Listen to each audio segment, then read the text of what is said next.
Hello, my name is Ivan Fisk.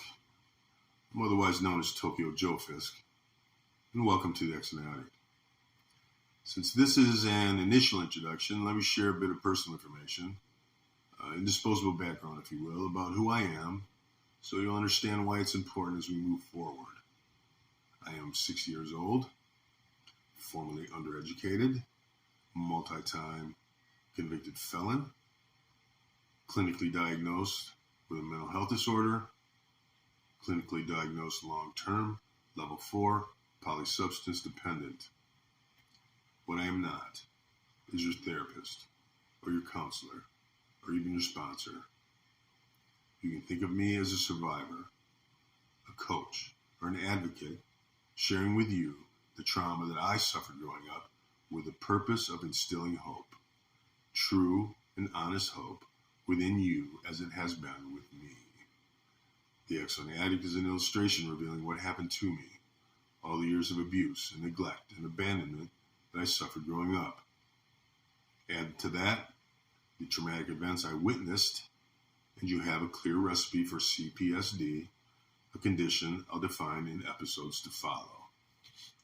The Excellent Addict is an illustration revealing what I became because of it: unmanageable, careless, reckless, irresponsible, immoral, indecent, disconnected, hopeless, only to scratch the surface. And finally, the resulting consequences of, you guessed it, jails, institutions, spiritual death, and all points in between. So what inspires me to produce this program? Well, as I began to understand the broad and greater scope of trauma and how my own exposure affected my own development, I couldn't just sit idle. I became compelled to share my story with anyone who would listen. I suppose initially I was seeking some form of validation. I felt for so long that I was just born the way I was. The bad seed, the misprint, biologically flawed. When I learned that it wasn't just the way I was born, but rather the way I'd been treated, well, I had to get it all out, purge myself. So, along the way, something more developed. My self-loathing began to take on a new form. Not unlike Saul's story in the Bible, as he was being transformed into Paul, and his despair morphed into purpose, so is mine. It's not the same story, but I'm just as compelled to share the news, so to speak.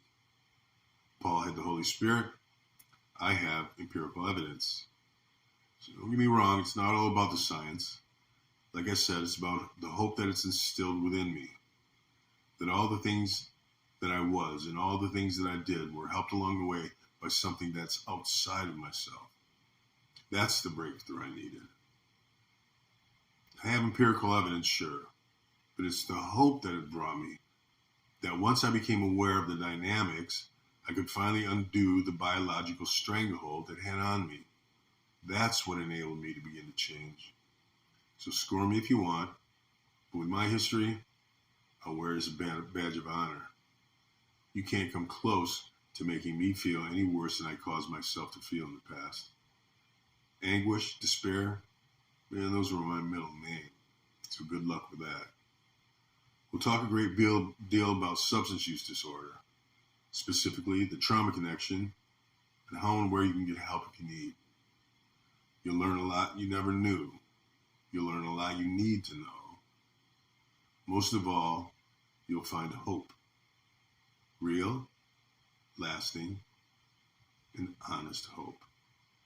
So you can find my blog on Substack at The Excellent Addict, all lowercase, or friend request me and follow me on Facebook at The Excellent Addict, all lowercase, one word, and I'll send you the link.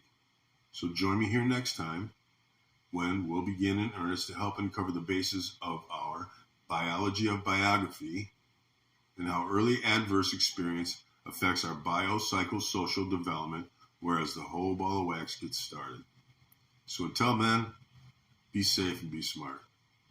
Tokyo out.